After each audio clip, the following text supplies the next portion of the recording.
In this Fortnite Creative video, I'm going to teach you how to set up a teleporting remote. So to do this, we're going to need a remote device, remote signal device.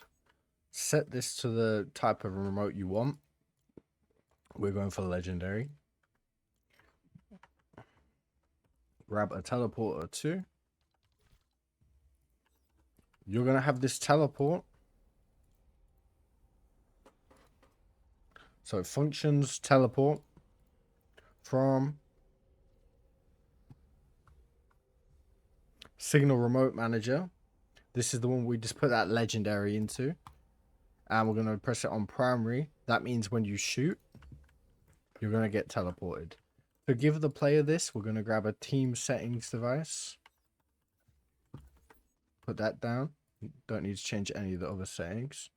Type in remote into items and drop your yellow signal remote, or obviously the one that you chose.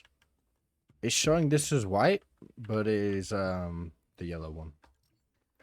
Now if we spawn in real quickly just to show this off,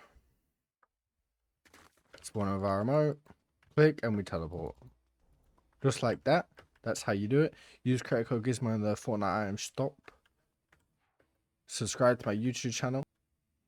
If you're an absolute beginner to creating maps, I have a link in the description that will help you out.